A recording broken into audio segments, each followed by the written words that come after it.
পৃথিবী জোড়া নাম তার।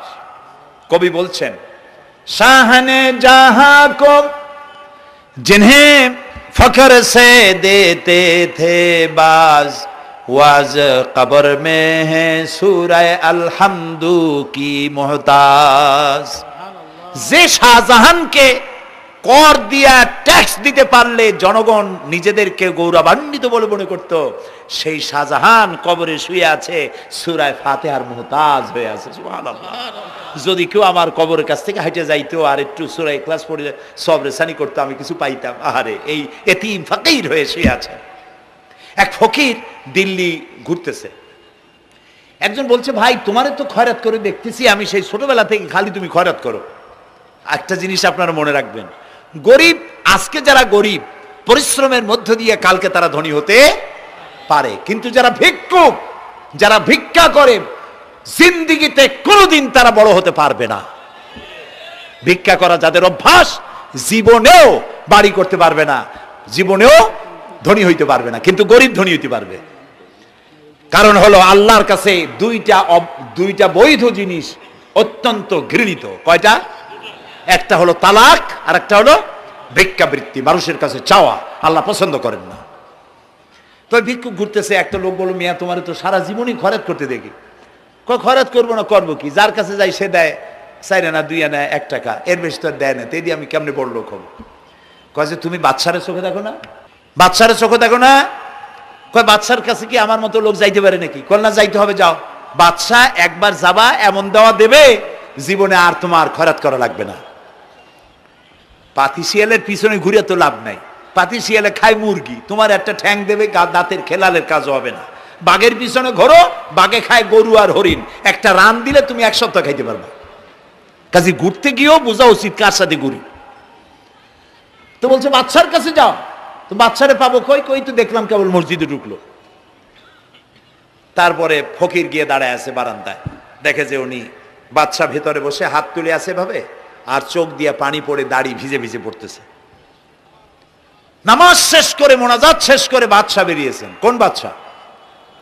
শাহজাহান। বাইরে আসার পর ফকির বলল, আসসালামু আলাইকুম বলে ফকির রওনা করছে। বাদশা বলে, দাঁড়াও, তুমি যে রওনা করলা, তোমার তো ভিক্ষুক মনে হয়, আর লোকেরা যারা ভিক্ষুক না তারাও তো আমার কাছে চায়, আর তুমি তো ভিক্ষুক, চাইলে না কেন কিছু? ভিক্ষুক বলে, জাহাপানা, আমি কিছু চাইতে এসেছিলাম আপনার কাছে, কিন্তু আপনার করুণ অবস্থা দেখে আমার জ্ঞানের চোখ খুলে গিয়েছে।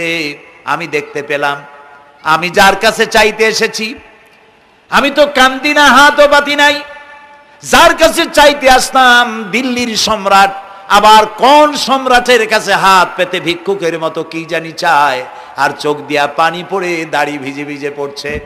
আমার জ্ঞানের চোখ খুলে গেছে, দুনিয়ার বাদশার কাছে আর চাইবো না। বাদশা কান্দে যে বাদশার কাছে, তার কাছেই চাইবো।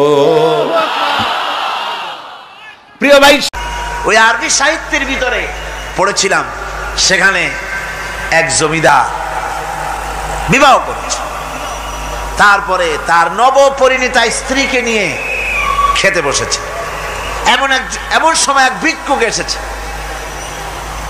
জমিদার রাগ হয়ে দরজার কাছে দিয়ে বেচারাকে ধমক দিয়ে বের করে দিয়েছে, ভিক্ষা নেওয়ার আর তুমি সময় পাও না, আমি বিয়ে করেছি, নতুন বউ নিয়ে খাইতে বসছি, বেরো এখান থেকে। গলায় ধাক্কা দিয়া ফালাইয়া তারপরে তাড়াই দিছে। বাস কয়েক বছর পর এই জমিদারের জমিদারি গেল, টাকা গেল, পয়সা গেল, সব শেষ।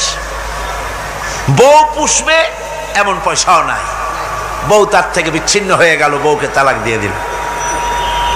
দীর্ঘদিন পর এই স্ত্রী বিবাহের একটা প্রস্তাব এলো আর এক জমিদারের সাথে, আর এক এলাকার নতুন এক জমিদার হয়েছে, তার সঙ্গে বিবাহের প্রস্তাব এলো। এরপরে সেই বিয়ে হয়ে যাওয়ার পর নতুন জমিদারের সাথে এই স্ত্রী বসে খানা খেতে বসেছে প্রথম দিন। এমন সময় দরজার কাছে এক ভিখারি এসে হাজির।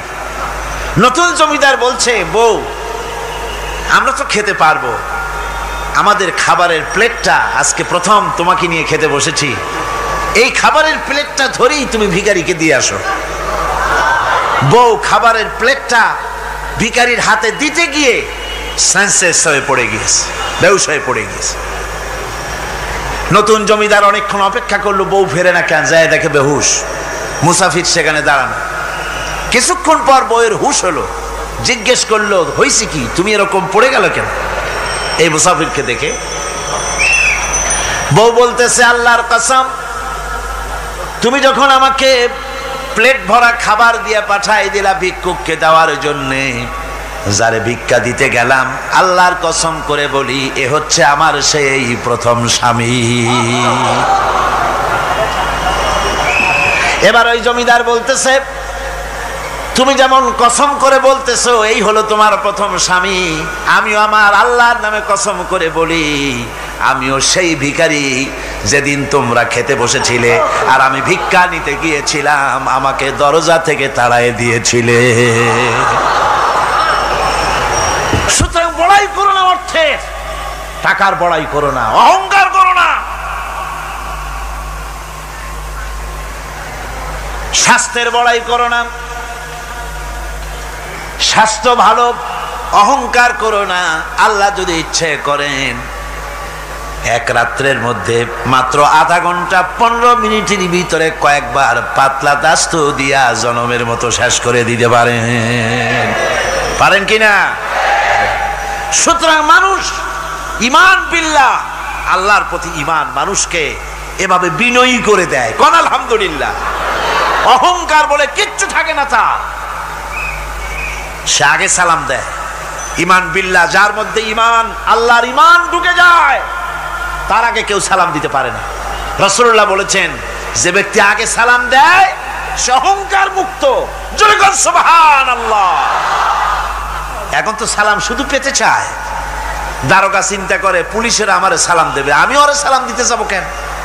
ও প্রত্যেকদিন আমারে দেয় স্যালুট, আমি দেবো ওরে সালাম, একটা কথা। এসপি মনে করে ইন্সপেক্টররা আমারে সালাম দিবে, আইজি মনে করে এসপিরা আমারে সালাম দিবে, প্রেসিডেন্ট মনে করে মন্ত্রীরা আমারে সালাম দিবে, হুজুররা মনে করে মুরিদরা আমারে আগে সালাম দিবে। না, এটা সুন্নাতের খেলাফ। রাসূলুল্লাহর আগে কেউ সালাম দিতে পারে নাই। জোরে কোন সুবহানাল্লাহ। আগে সালাম দাও।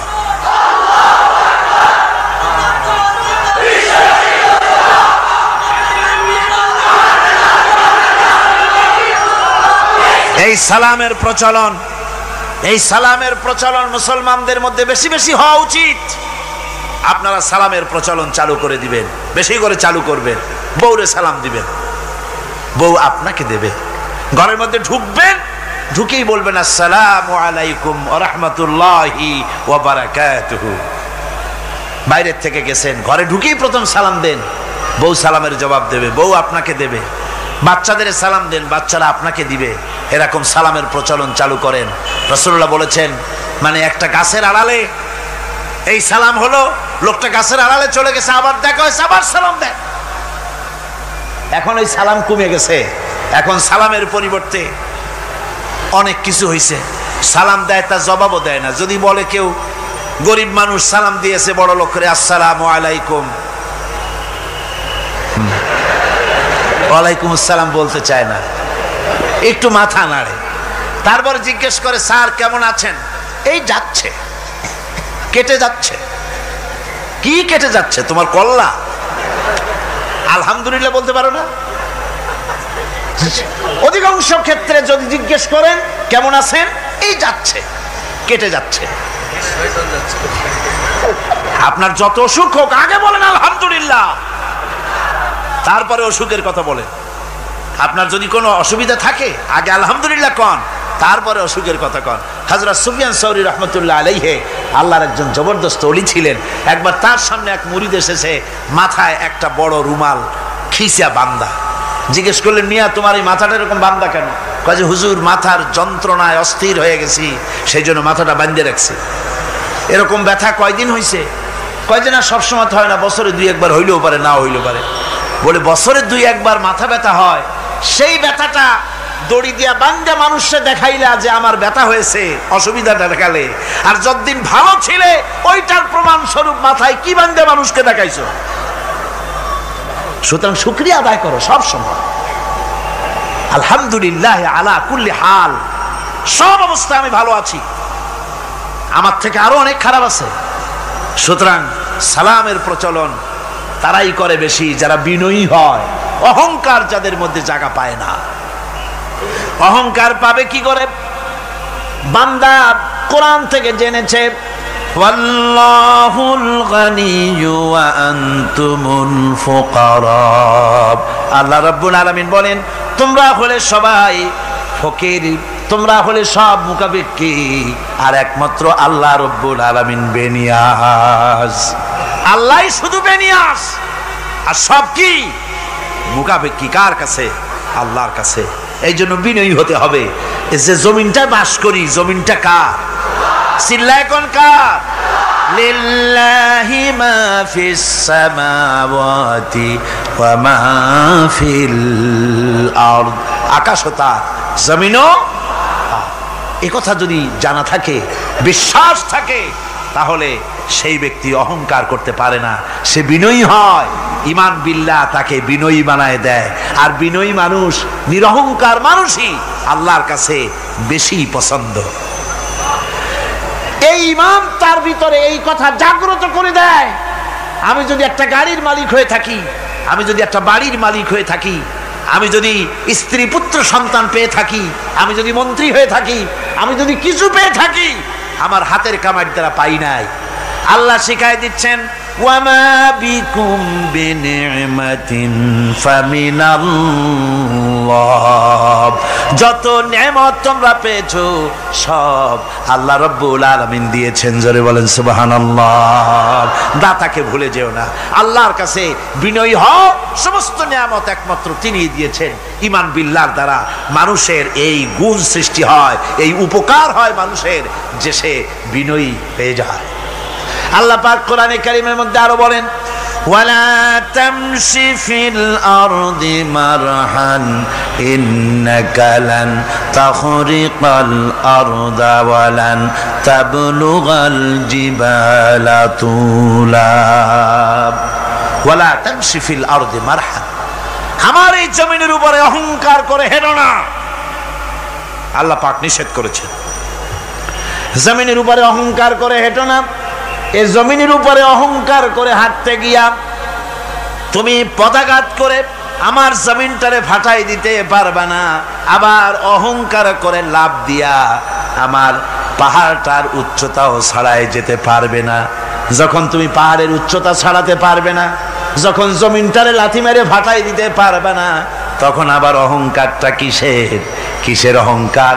নিজের দিকে তাকাও, তোমারে আমি বানাইছি কি দিয়া? তোমার পেটের মধ্যে কি? তোমার শরীরের মধ্যে কি? মলমূত্র দিয়ে পেটটা ভরা, আর দুনিয়ায় এসেছো এক ফোঁটা নাপাক পানি দিয়ে। যে নাপাক পানি ফোঁটা শরীর থেকে বেরিয়ে গেলে পরে গোসল ওয়াজিব হয়ে যায়, ফরজ হয়ে যায়। এমন একটা নাপাক পানি, যার জন্মের উৎস, তার তো অহংকার করা শোভা পায় না। অহংকার করবেন কেবলমাত্র কে? চিল্লায় বলেন কে? হাদিসে কুদসির ভিতরে এসেছে, আল্লাহ পাক বলেছেন অহংকার হচ্ছে আমার ইজার, অহংকার হচ্ছে আমার চাদর। যে ব্যক্তি অহংকার করে সেজন্য আমি আল্লাহর চাদর নিয়ে টানাটানি করে। জোরে কর নাউজুবিল্লাহ। চিল্লায় কর নাউজুবিল্লাহ।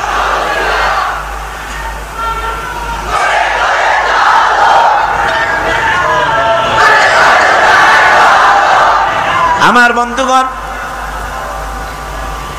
আল্লাহ রাব্বুল আলামিন কোরআনে কারীমের মধ্যে বলেছেন, আমার সঠিক বান্দা যারা, অহংকার তাদের মধ্যে থাকে না।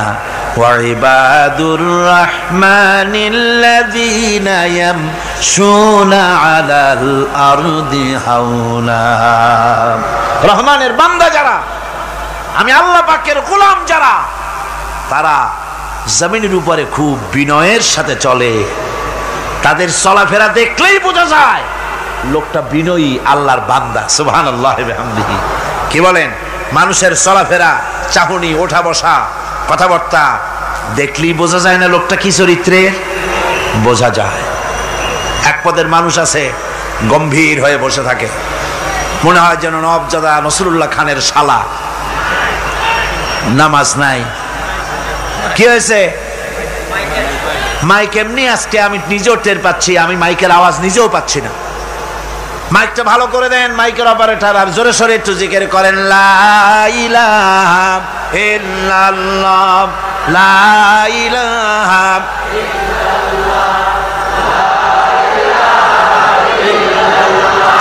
লা ইলাহা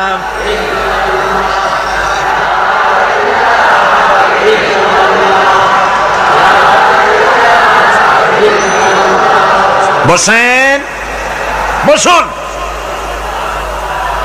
লা ইলাহা ইল্লাল্লাহ, লা ইলাহা লা ইলাহা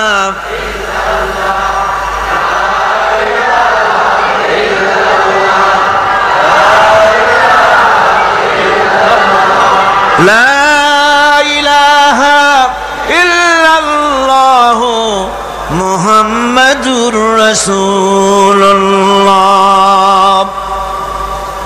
বন্ধুগণ, আল্লাহর প্রতি ঈমান আনলে পরে যে গুণ সৃষ্টি হয়, যে গুণাবলী সৃষ্টি হয়, সেই গুণের মধ্যে 2 নম্বরের গুণটা আমি বললাম, বিনয় এবং বিনম্রতা সৃষ্টি হয়, অহংকার মুক্ত হয়ে যায়। এটা হলো 2 নম্বরের উপকার। 1 নম্বরের উপকার হচ্ছে মর্যাদা সৃষ্টি হয়। 2 নম্বরে কি হয়? অহংকার মুক্ত হয়ে যায়। আল্লাহ রাব্বুল আলামিনের উপর ঈমান আনলে পরে, ঈমান বিল্লাহ যখন এসে যায় ভিতরে, আল্লাহর প্রতি যখন ঈমান পরিপূর্ণতা লাভ করে, তখন তার 3 নম্বরের উপকার যেটা হয় সেটা হলো সে নির্ভীক হয়ে যায়, তার মধ্যে বীরত্বের সৃষ্টি হয়। জোরে বলেন আলহামদুলিল্লাহ। ঈমানদার লোক কোনোদিন কাপুরুষ হয় না, ঈমানদার লোক কাপুরুষ হয় না, বীর পুরুষ হয়। আর পৃথিবীতে কাপুরুষেরা কোনো ইতিহাস সৃষ্টি করতে পারে না। বীর পুরুষ জীবনে মরে একবার, আর কাপুরুষ মরে জীবনে বারবার। পাতিশিয়ালের ডাক শুনে চিতই পড়ে, ট্রাকের টায়ার পাংচার হয়েছে, আওয়াজ শুনে হার্ট ফেল করে। এই হলো যারা নাকি ঈমানের দিক থেকে দুর্বল, তাদের এই অবস্থা। আর ঈমানদার যারা, তারা বোমার আওয়াজ শুনে পালায় না, বরং আহত সিংহের মতো আওয়াজ যেদিকে হয়েছে সেদিকে ছোটে গিয়ে দেখে তার কোনো ভাই আহত হয়েছে কিনা।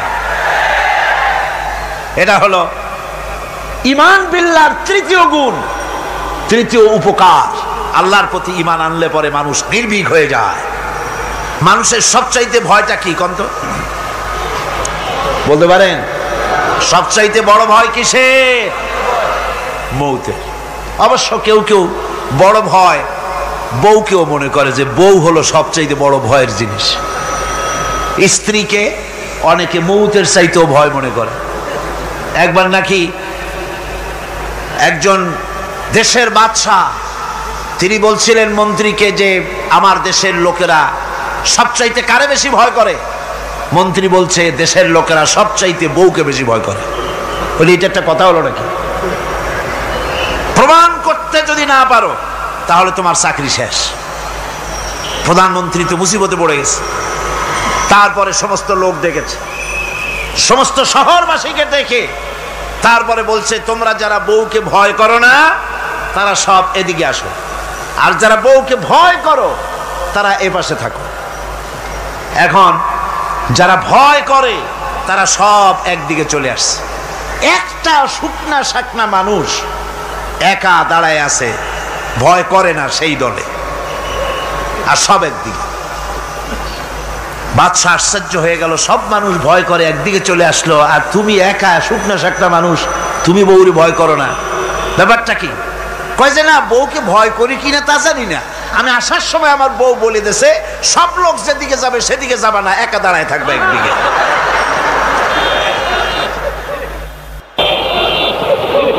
কাজেই মানুষেরা ভয় করার ব্যাপারে ভয়ের নানান রকমের দিক আছে, কিন্তু প্রকৃতপক্ষে এটা একটা উপমা দিলাম আমি মাত্র। প্রকৃতপক্ষে মানুষের কাছে সবচাইতে বড় ভয় হলো মৃত্যুর ভয়। সবচাইতে ভয় কিসের ভয়? মানুষের ভিতরে যখন ঈমান বিল্লাহ এসে যায়, আল্লাহর প্রতি যখন সে পরিপূর্ণরূপে ঈমান যখন আনে, তখন তার ভিতরে এই চিন্তা আসে, মৃত্যু তো আমার হবে, মৃত্যু থেকে পালাবার উপায় নাই। পালাবার উপায় যদি থাকতো তাহলে না হয় অবশ্যই ভয় পেতাম না, কিন্তু মৃত্যু থেকে তো পালাতে পারবো না। তখন কাপুরুষ হবো কেন? তখন তো বীর পুরুষের মতো জীবন দিতে হবে। কিসের মতো দিতে হবে জীবন? আল্লাহ রাব্বুল আলামিন কোরআনে কারীমের মধ্যে বলে রেখেছেন, ঈমানদার লোক আল্লাহরে যে বিশ্বাস করে তার বড় উপকার হলো মওতকে পরোয়া করে না। মওতকে পরোয়া করে না বলে তার পক্ষে সমস্ত কাজ সহজ হয়ে যায়।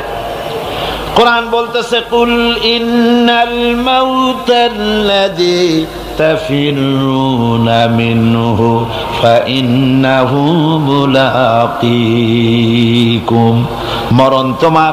মরণ থেকে পালাও তুমি, মরণ তোমায় লইবে ঘিরি। মরণ থেকে পালাও তুমি, মরণ তোমায় লইবে ঘিরি। যদিও সুদূর আকাশ পানে লুকাও সেথায় লাগিয়ে ছিড়ি।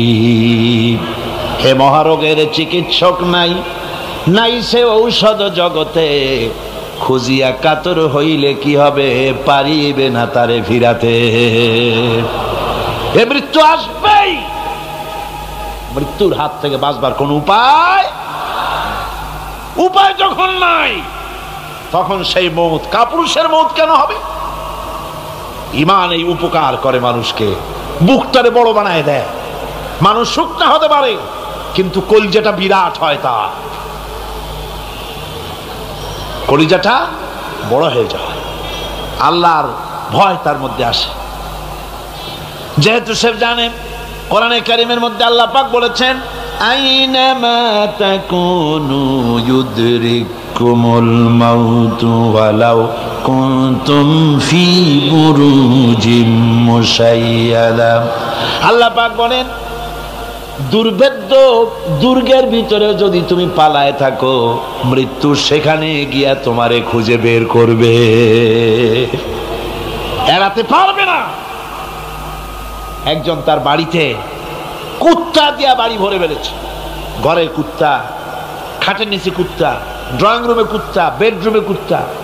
তার বন্ধু এসে বলে, ভাই তোমার বাড়ি এত কুত্তা কেন? আগে তো তুমি এত কুত্তা পাগল ছিল না, এত কুত্তা পালতেছো কেন? কয় যে ওয়াজ শুনে আসছে। আশ্চর্য কথা, ওয়াজ শুনে তুমি কুত্তা পালা আরম্ভ করলা? কয় যে না, সব কথা শুনে নাও না আগে। বলে কি? কয় যে ওয়াজের মধ্যে শুনলাম রাসূলুল্লাহ বলেছেন, যে বাড়িতে কুত্তা থাকে ঘরের মধ্যে আর প্রাণীর ছবি থাকে, ওখানে নাকি ফেরেশতা আসে না। তা আমি কুত্তা রেখে দিছি, ঘরের থেকে বাইর হই না, আজরাইল আসতেও পারবে না, আমার জানও কবজ হবে।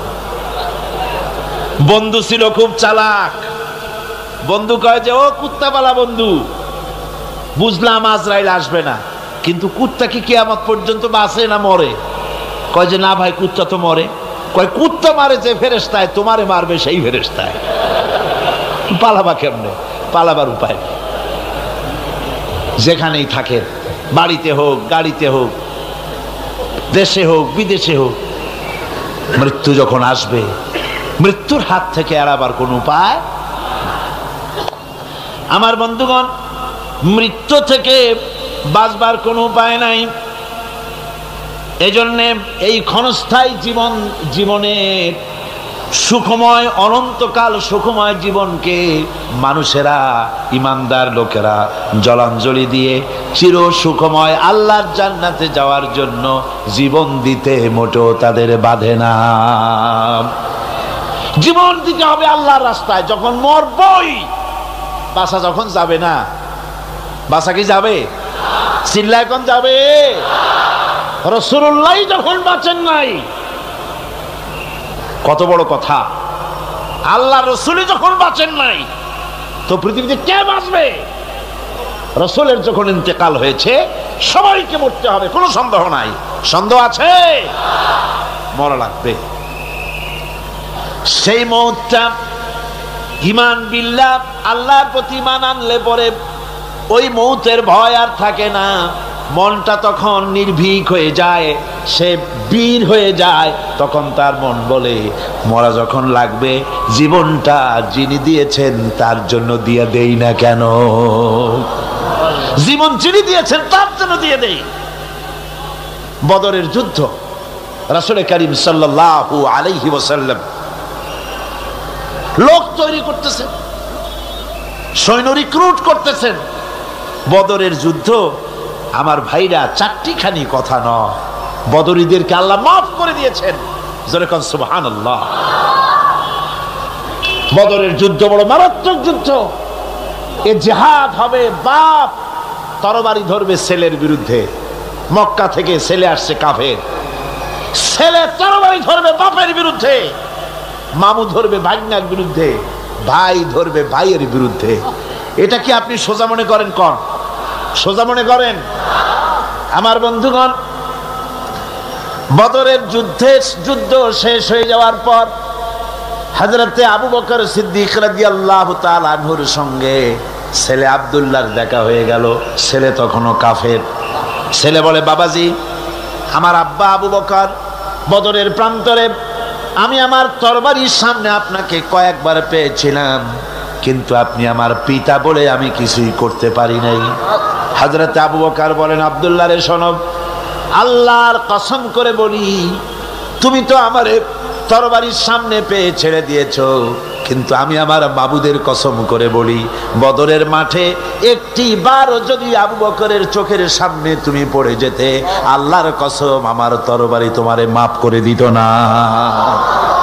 তুমি কাফের, আমি মুসলমান। তোমার সাথে আমার সম্পর্ক পিতা পুত্রের স্নেহের সম্পর্ক হতে পারে তখন যখন আদর্শের প্রশ্নে মিল হবে, নইলে তুমি কাফের, আমি মুমিন। পিতা হিসাবে স্নেহ তোমার যেটা পাওয়া দরকার আমার কাছে, সেই স্নেহ থেকে তুমি বঞ্চিত থাকবে। এই যুদ্ধে সৈন্যদেরকে রিক্রুট করা সোজা ব্যাপার ছিল না। হুজুর সাল্লাল্লাহু আলাইহি ওয়াসাল্লাম সাহাবীদেরকে তৈরি করতেছেন জিহাদের জন্য। কিভাবে কথাটা পারবেন, হুজুর কথা গোছায় বলতেছেন। হযরত বর্ষিয়ান সাহাবী হযরত মিকদাদ রাদিয়াল্লাহু তাআলা আনহু হুজুরের অবস্থা বুঝতে পারতেছেন। হযরত মিকদাদ দাঁড়িয়ে গেলেন হুজুরকে সাহস দেওয়ার জন্য। হযরত মিকদাদ দাঁড়িয়ে গিয়ে বলছেন, ইমদি বিনা ইয়া রাসূলুল্লাহ হাইসুমা তাশা, আয় হাইসুমা আমারাকাল্লাহ। হে রাসূল, আপনি আমাদের নিয়ে চলুন যেদিকে আপনার খুশি, অর্থাৎ আল্লাহ আপনাকে আমাদেরকে নিয়ে যেদিকে যেতে বলেন সেদিকে নিয়ে যান। ইন্না লা নাকুলু লাকা কামা ক্বালা বনি ইসরাঈল লিমূসা আলাইহিস সালাম, ইযহাব আনতা ওয়া রাব্বুকা ফাকাতিলা ইন্না হাহুনা কাঈদুন। আমরা মুসা আলাইহিস সালামের উম্মত না। সুবহানাল্লাহ। হুজুর কি খুশি হচ্ছেন এই বক্তৃতা শুনিয়া, মিকদাদের বক্তৃতা শুনে হুজুর কি খুশি হচ্ছেন। হযরত মিকদাদ বলছেন, হুজুর আমরা মুসা আলাইহিস সালামের উম্মত না। মুসা আলাইহিস সালামের উম্মতেরা বলেছিলেন, হে মুসা, তুমি আর আল্লাহ আর জিবরাইল এই তিনজনই গিয়ে ফেরাউনের মোকাবেলা করো, আমরা পারবো না। আমরা এই কথা বলবো না। বল ইযহাব আনতা ওয়া রাব্বুকা ফাকাতিলা ইন্না মাআকুমা মুকাতিলুন। হে রাসূল, বরং আমরা বলি আপনি চলুন আমাদেরকে নিয়ে, আপনার রব আপনাকে যেদিকে যেতে বলে আমাদেরকে নিয়ে চলুন, আমরা আপনার সাথে থেকে কাফেরদের বিরুদ্ধে লড়াই করব, তরবারি চালাবো, ততক্ষণ পর্যন্ত মা দামাত আইনু মিন্না তাতাররাফ, যতক্ষণ পর্যন্ত থামো, যতক্ষণ পর্যন্ত চোখের একটা পাতাও নড়ে, যতক্ষণ পর্যন্ত চোখের একটা পলক পড়ে, ততক্ষণ পর্যন্ত যুদ্ধ চালাতে থাকবো। অর্থাৎ নাক দেয়া নিঃশ্বাস যতক্ষণ আসে আর যায়, আপনার সপক্ষে তরবারিগুলি ঝলসে উঠবে। চলেন আমাদেরকে নিয়ে যেদিকে আপনি যেতে চান। রাসূলুল্লাহ কি যে খুশি হলেন, সুবহানাল্লাহ। আল্লাহর নবী দারুণ খুশি হয়ে গেলেন। নবীজি বললেন, ও সাহাবীরা, তোমাদের মন মানসিকতা যখন এই রকম, তাহলে কুমু বিনা ইলা জান্নাতিন, জান্নাতুন আরদুহা কাস সামাওয়াতি ওয়াল আরদ। কুমু বিনা ইলা জান্নাতিন, ওঠো, চলো আমার সাথে সেই বেহেশতের দিকে, যেই বেহেশতটা ওই বিশাল আকাশের চাইতে, এই জমিনের চাইতে অনেক অনেক বড়। সেই বেহেশতে যাওয়ার জন্য চলো আমার সাথে, ওঠো, দাঁড়াও। ফাকামা উমাইর বিন হামাম ওয়া কানা ইয়াকুলু তামার। হযরত ওমর ছিলেন এক যুবক। দেখেন না, এই যে যুবকরা দাঁড়ায় আছে অনেক, এইরকম একজন যুবক দাঁড়িয়ে খোরমা খাচ্ছিলেন। যুবকরা যেমন দাঁড়ায় দাঁড়ায় বাদাম খায়, ছোলা ফালায় দেয়, ওই রকম দাঁড়িয়ে দাঁড়িয়ে তিনি খোরমা চাবাচ্ছিলেন আর খোরমার বিচিগুলি ফালায় দিচ্ছিলেন। তিনি বললেন, অকালা বাখবাখ। উমায়ের বলছেন, বাখবাখ হলো আঞ্চলিক শব্দ, এর অর্থ হচ্ছে আয়ে মা আযমাহু ওয়া মা আহসানাহু। হে রাসূল, কি সুন্দর কথা আপনি বললেন, কি বড় কথা আপনি বললেন। আপনার সঙ্গে জিহাদে গেলে, শহীদ হলে এমন জান্নাত পাবো যে জান্নাতটা হবে ওই আকাশের চাইতে অনেক বড়। ওয়াল্লাহি, আল্লাহর কসম, হাত্তা আকুলাহুন্না ইন্নাহা লাহায়াতান তাবিলা। আমি যদি এই সমস্ত খোরমাগুলি খেতে যাই, তাহলে আমার হাতে যতগুলি খোরমা আছে, এই সবগুলি খোরমা যদি খেতে যাই, তাহলে তো বেহেশতে যেতে দেরি হয়ে যাবে। রামাবিহিন্না, হাতের সবগুলি খোরমা নিক্ষেপ করে ফেলে দিয়ে জিহাদের ময়দানে ঝাঁপায় পড়বে। আমার বন্ধুগণ, জিহাদের ময়দানে ঝাঁপায় পড়ে হযরত ওমর লড়তে লড়তে নিজে ওমর হযরত ওমরের শাহাদাত বরণ করলেন, তিনি শহীদ হয়ে গেলেন। জিহাদের শেষে যখন শহাদায়ে বদর, যখন জানাজা হবে, একজন সাহাবী দেখিয়ে দিলেন, হুজুর, এই হলো সেই ওমর যিনি জান্নাতের খোঁজ খবর শুনে হাতের খোরমাগুলি খাওয়ারও সময় পায় নাই। খোরমাগুলি সব খাইতে গেলে জান্নাতে যেতে দেরি হয়ে যাবে, এই জন্য খোরমা ফেলে দিয়ে জিহাদে অংশগ্রহণ করেছিল। এই হলো সেই ওমরের লাশ। আল্লাহর নবী হযরত ওমরের দিকে আঙ্গুল দিয়া বললেন, ওমর, যেই জান্নাতের জন্য খোরমা খাওয়ার তর তোমার সয় নাই, তাড়াতাড়ি করে এসে শহীদ হয়েছ, আমি নবী সাক্ষী দিচ্ছি, ইন্নাকা মিন আহলিহা, আমি সাক্ষ্য দিচ্ছি, অবশ্যই তুমি আল্লাহর জান্নাতি, অবশ্যই তুমি বেহেশতে যাবে। সুবহানাল্লাহ, তুমি বেহেশতের অধিবাসী। ওয়া আওহা রাব্বুকা ইলান নাহল আন ইত্তাখিযি মিনাল জিবালি বুয়ুতা ওয়া আশ-শাজরি ওয়া মিম্মা ইয়ারুশুন। আল্লাহ পাক বলছেন, ওয়া আওহা রাব্বুকা ইলান নাহলে, মৌমাছি পৃথিবীর মানুষকে 4টা বিজ্ঞান শিখাইছে। কয়টা বিজ্ঞান? দেখুন 4টি বিজ্ঞান কি। মৌমাছি, আল্লাহ পাক বলেন, আমি মৌমাছিকে, মৌমাছির উপর একটা সূরা আছে না, জোরে কোন আছে না? সূরাটার নাম কি? সূরা নাহল। মৌমাছির উপর একটা সূরা। আল্লাহ পাক বলছেন, আমি মধুমক্ষিকাকে ওহী করেছি। তার মানে এই নয় যে মৌমাছির কাছে জিবরাইল পাঠাইছি। ওহী যখন নবীর ক্ষেত্রে ওহী শব্দ আসে, তার অর্থ হলো প্রত্যাদেশ। জিবরাইলের মারফতে আল্লাহ পাক ওহী পাঠান। আর যখন এই ওহী অন্য কোথাও আল্লাহ ব্যবহার করেন, তার অর্থ হয় গোপন সূক্ষ্ম ইঙ্গিত। যেমন মুসা আলাইহিস সালামের মাকে আল্লাহ পাক ওহী করেছিলেন, এখানে জিবরাইল পাঠান নাই, ইলকা করে দিয়েছিলেন। মৌমাছিকেও তার মনের মধ্যে গোপন ভাবে সূক্ষ্ম ইঙ্গিত আল্লাহ দিয়েছেন, কি? আত্তাখিজি মিনাল জিবালি বুয়ুতা, পাহাড়ে বাসা বানাও, ঘর বানাও, পাহাড়ে পর্বতে। যেহেতু মধু হলো একটা মেডিসিন, মধু কি? এই মেডিসিনটা কে বানিয়েছে? আল্লাহ পাকের নির্দেশে। কে বানালো? মৌমাছি বানালো। কাজে এই মেডিসিনটা দিয়ে শুধুমাত্র গাছপালা যে দেশে আছে সেই দেশের মানুষ উপকৃত হোক, তাহলে তো সারা পৃথিবীর মানুষ পাবে না আল্লাহর এই ওষুধ। এই জন্য মৌমাছিকে বলা হচ্ছে পাহাড়ে বানাও। পাহাড় হয় মরুভূমির ভিতরে বেশি হয়, এই পাহাড়ের গায়ে গিয়ে চাক বানাও।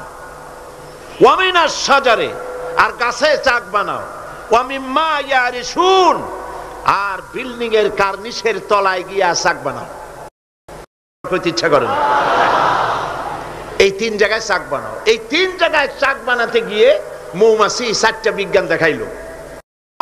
হচ্ছে কেমিস্ট্রি, অথচ মৌমাছি কোন সায়েন্স ল্যাবরেটরিতে পড়াশোনা করে নাই, কথা ঠিক কিনা? তার কেমিস্ট্রিটা কি? কার্নিশের নিচে বিল্ডিং এর গায়ের সাথে লাগানো মৌচাক আপনারা দেখছেন কিনা কোন? এটা ঝুলে থাকে, ঝুলন্ত অবস্থায় থাকে। একটা পরিপক্ক ঝুলন্ত মৌচাকে কম করে হলো সব থেকে বেশি যা শুনেছি আধা মণ থেকে 35 কেজি, 30-35 কেজি পর্যন্ত ওজন হয়, এত মধু থাকে। এখন এই মধুটা ঝুলে আছে, এটা ঝোলাবার জন্য তার কাছে কোনো সুপার গ্লু ছিল না, কোনো আটা ছিল না। আল্লাহ পাক তাকে এমন আটা শিক্ষা দিয়েছেন যে আটা লাগায় দিয়েছে, লাগাবার পর মৌমাছি সেখানে মধু দিয়া 20 কেজি, 30 কেজি, 35 কেজি পর্যন্ত হইল, অথচ ছিঁড়ে পড়লো না, ঠিক কিনা বলেন?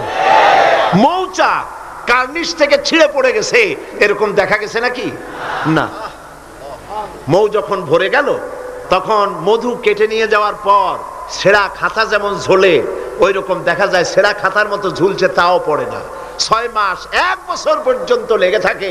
ছোট্ট মৌমাছিকে এই আটা জাতীয় কেমিস্ট্রি কে শিখাইলো? এই বিজ্ঞান কে তারে শিক্ষা দিল? সুবহানাল্লাহ। এরপরে দেখুন মৌমাছির দ্বিতীয় বিজ্ঞান ইঞ্জিনিয়ারিং টেকনোলজি। মৌমাছি বাসা বানালো, সেই বাসা 6 কোণ বিশিষ্ট চেম্বার, এক একটা চেম্বার 6টা কোণ, লক্ষ্য করে দেখবেন। সমান মাপের কোণ বিশিষ্ট চেম্বার তৈরি করে লক্ষ লক্ষ চেম্বার, অথচ তার কাছে জ্যামিতি বক্স ছিল না, তার কাছে মেশিন মাপ করে সুন্দর করে এটাকে এভাবে সাজাইয়া এই মৌমাছি ভিতরে মৌ ঢুকাইয়া আবার চেম্বার গুলির মুখ আটকায় দিল, যেন ফোটা ফোটা হইয়া যা সে সঞ্চয় করেছিল তা যেন পড়ে না যায়। এই যে বাসা বানাইলো, এটা হলো তার ইঞ্জিনিয়ারিং টেকনোলজি। এই টেকনোলজি আরো যদি দেখতে চান বাবুই পাখির কাছে যান। বাবুই পাখিরে ডাকি বলিছে চড়াই, কুড়ে ঘরে থেকে করো শিল্পের বড়াই। যদিও বাবুই পাখি চড়ুই পাখি বাবুই পাখিকে এটা বলেছে, আসলে শিল্পের বড়াই করার মতো। এই যে চতুর্দিক থেকে পাতাগুলি ছিঁড়ে এনে যে বাসা বাবুই পাখি বানালো, আগেই কোন সুবহানাল্লাহ। এই বাসা শুধু বাসা নয়, এর মধ্যে বেডরুম আছে, এর মধ্যে ডাইনিং রুম আছে, মাস্টার বেডরুম আছে, শুধু টয়লেট নাই। নিচ দিয়া ঢুকবে, আবার ব্যাকডোর দিয়ে নিচের থেকে আক্রান্ত হলে ব্যাকডোর দিয়ে পালাবার ব্যবস্থাও আছে। এই বাসার ভেতরে কোনো বিদ্যুৎ লাইন পিডিপি বা আরইবি কেউ লাইন দেয় নাই, ফলে বেচারা অন্ধকারে তারা স্বামী স্ত্রী কনজুগাল লাইফ লিড করবে কি করে? সেজন্য ওর মাথার মধ্যে আল্লাহ এমন বুদ্ধি দিলেন, কিছু কাদা এনে বাসার ভেতরে কাদা লাগিয়ে জোনাকি পোকা 5-6টা ধরে এনে মাথা ভিতরে ঢুকায়া পাছা বাইর করে দিয়ে রেখেছে, অটোমেটিক 0 পাওয়ারের বাল্ব তৈরি হয়ে গেছে।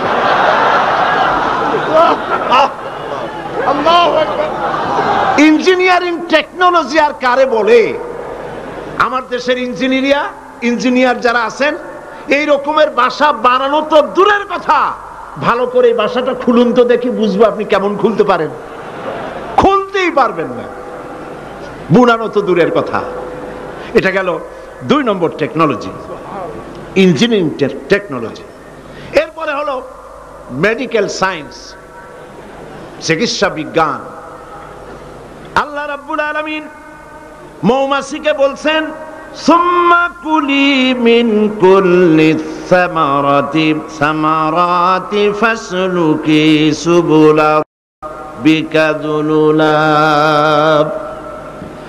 সব রকমের ফুল থেকে মধু চুষে নাও আর তোমার রবের নির্ধারিত পথে চলতে থাকো।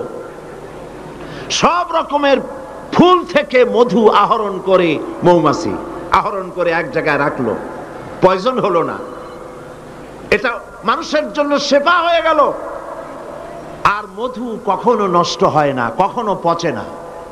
মধু যদি পিওর থাকে, ওর ভিতরে যদি আপনি কিছু না মিশান, বছরের পর বছর মধুর পিও থাকবে, নষ্ট হবে না। আলহামদুলিল্লাহ। ঔষধের পচন ক্রিয়া নষ্ট করার জন্য অ্যালকোহল ব্যবহার করা হয়। বিজ্ঞানীরা আবিষ্কার করেছেন অ্যালকোহলের কোনো প্রয়োজন নাই, বরং অ্যালকোহলের পরিবর্তে হালাল মধু ব্যবহার করলেই ঔষধের পচন ক্রিয়া নষ্ট হতে পারে। আল্লাহ পাক বলেছেন ফিহে শিফাউল লিন্নাস, এর মধ্যে রয়েছে মানব গোষ্ঠীর জন্য শেফা, রোগের প্রতিষেধক। সুবহানাল্লাহ বিহামদিহি। এটা হলো মেডিকেল সায়েন্স। চতুর্দিক থেকে মধু সংগ্রহ করে একত্রিত করছে, পয়জন হচ্ছে না, এটা তার জন্য মানুষের জন্য শেফা হয়ে যাচ্ছে। চতুর্থ নম্বরে মৌমাছির কাছে যে বিজ্ঞান শিখবেন সেটা হলো মেরিন বায়োলজি। আল্লাহ পাক বলছেন ফুল থেকে মধু আহরণের জন্য তুমি চলে যাও, কিন্তু রাস্তা ভুলে যেও না, রাস্তা ভুলে যেও না। একটা মৌমাছি তার বাসা থেকে, এগুলো নিয়ে যারা রিসার্চ করেছেন প্রাণীতত্ত্ববিদরা বলেছেন মৌমাছি ফুল থেকে মধু গ্রহণ করার জন্য নিজের বাসা থেকে 10 মাইল পর্যন্ত দূরে চলে যায়। আপনারা কোনোদিন দেখেছেন কোন মৌমাছি আপনার ঘরে এসে পথ খুঁজতেছে, বাবা বাসা হারাইছি, যাবো কোন পথে? তালাশ করছে কখনো? আল্লাহ পাক বলছেন তুমি যাবে ফুল থেকে মধু আহরণ করার জন্য, রাস্তা ভুলে যেও না। সুবহানাল্লাহ বিহামদিহি। সমুদ্রের ভিতরে নাবিকেরা যখন জাহাজ চালায়, ইনল্যান্ড রিভার লাইনে আমাদের দেশীয় নদীগুলিতে স্টিমার যখন থাকে সামনে সার্চ লাইট থাকে, কিন্তু সমুদ্রে শিপগুলি এদের কোনো সার্চ লাইটের দরকার নাই। সার্চ লাইট জ্বালাই দেখবে কি? পানি আর পানি, কি দেখবে? সেই জন্য তাদের জন্য প্রয়োজন হচ্ছে একটা মানচিত্র আর একটা কম্পাস। কম্পাস, মানচিত্র, রাডার, এগুলিকে ফলো করে স্টিমার শিপগুলি মহাসমুদ্রের ভেতর দিয়ে চলে, পথ হারায় না। এবার আপনি বলেন মৌমাছি নিজের মৌচাক, এই চট্টগ্রাম কলেজের কার্নিসের নিচে তার বাসা, মধু আহরণ করার জন্য চলে গেল। এখান থেকে 10 মাইল কদ্দূর? বদ্দার হাট নাকি হাটহাজারী? হাটহাজারী গেছে মধু আনতে। ওর কাছে কোনো কম্পাস ছিল? কোন মানচিত্র ছিল? কোন মানচিত্র, কোন কম্পাস নাই। চলে গিয়েছে মৌ আনতে, আর ঠিক সেখান থেকে মধু মুখে করে এনে আবার জায়গায় পৌঁছে গিয়েছে। সুবহানাল্লাহ বিহামদিহি।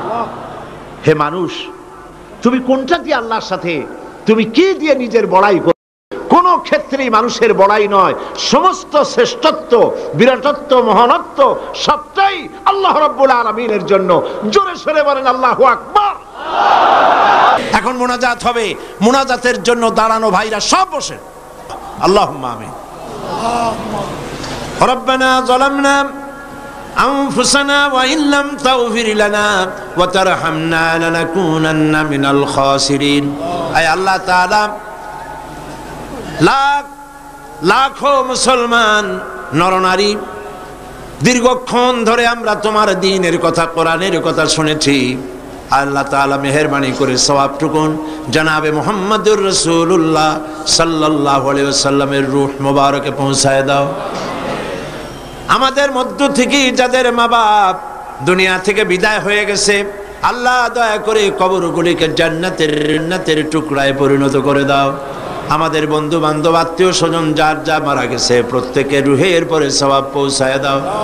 রব্বুল আলামিন, সারা জীবন যত গুনাহ করেছি আমাদের জিন্দেগীর সকল গুনাহ খাতা মাফ করে দাও। রব্বুল আলামিন, আমাদের প্রিয় জন্মভূমি বাংলাদেশ, এই জমিন আমাদের জন্য তোমার দেওয়া বিশেষ নিয়ামত। আয় আল্লাহ, এই দেশের হেফাজত, এ দেশের স্বাধীনতার সার্বভৌমত্ব কিয়ামত পর্যন্ত তুমি অক্ষুণ্ণ রাখো। সন্ত্রাস মুক্ত, দুর্নীতি মুক্ত একটি দেশ আমাদেরকে উপহার দাও। এমন পরিবেশ তুমি তৈরি করে দাও যাতে করে তোমার কোরআন সুন্নাহ এদেশে পরিচালিত হতে পারে। রব্বুল আলামিন, মা বোনেরা প্রতিদিন কষ্ট করে আসেন, আল্লাহ মা বোনদের জিন্দেগির গুনাহ খাতা মাফ করে দাও। রব্বুল আলামিন, আয় আল্লাহ, তাম পৃথিবীতে মুসলমানেরা যত দেশে বিপদে মুসিবতে আছে, প্যালেস্টাইনের মুসলমান, কাশ্মীরের মুসলমান, আয় আল্লাহ, সোমালিয়া সুদানের মুসলমান, ইরিত্রিয়ার মুসলমান, আলজেরিয়া, চেচনিয়া, বসনিয়ার মুসলমান, বার্মার মুসলমান, যত জায়গায় বিপদে আছে আল্লাহ তুমি তাদের সাহায্যকারী, হামি ও নাসির হয়ে যাও। আয় আল্লাহ, আমাদের অপরাধের কারণে, আমাদের গুনার কারণে আমাদের উপরে তুমি নারাজ হয়েছো, আল্লাহ তুমি দয়া করে আমাদেরকে ক্ষমা করে দাও। রব্বুল আলামিন, মুসলমানদের উপরে তাম পৃথিবীর চতুর্দিক থেকে বিপদ ঘনায় আসতেছে, আল্লাহ আমরা তোমার কাছে আশ্রয় চাই। সিত্রুল আরশে মাসবুলুন আলাইনা ওয়া আইনুল্লাহি নাজিরাতুন ইলাইনা বিহাউলিল্লাহি লা ইয়াকদিরু আলাইনা। আল্লাহুম্মা ইয়া মুনজিলাল কিতাব ওয়া মুজরিয়াস সাহাব ওয়া সারিয়াল হিসাব হাজিমিল আহজাব আল্লাহুম্মা হজিমহুম ওয়া জালজিলহুম ওয়ানসুরনা আলাইহিম। হে আল্লাহ তাআলা, তুমি মুসলমানদেরকে সাহায্য করো। আল্লাহুম্মা জিদনা ওয়া লা তানকুসনা ওয়া আকরিমনা ওয়া লা তুহিন্না ওয়া আকরিমনা ওয়া লা তুহিন্না ওয়া আকরিমনা ওয়া লা তুহিন্না ওয়া আতিনা ওয়া লা তাহরিমনা ওয়া আথিরনা ওয়া লা তুসির আলাইনা ওয়া আরদিনা ওয়ারদা আন্না ইয়া কারীম ইয়া রাব্বাল আলামিন। আল্লাহুম্মা আইজ্জাল ইসলাম ওয়াল মুসলিমিন, আল্লাহুম্মা আহলিকিল কাফারাতা ওয়াল মুবতাদিআতা ওয়াল ইয়াহুদা ওয়াল হুনুদা ওয়ান নাসারা ওয়াল মুশরিকিন। আল্লাহুম্মা শাত্তিত শামলাহুম, আল্লাহুম্মা মাযজিক জামাআহুম, আল্লাহুম্মা দাম্মির দিয়ারাহুম, আল্লাহুম্মা আনসুর মান نصر دين محمد واخذل من خذل المسلمين آمين. ربنا تقبل منا إنك أنت السميع العليم وتب علينا إنك أنت التواب الرحيم. سبحان ربك رب العزة عما يصفون وسلام على المرسلين والحمد لله رب العالمين.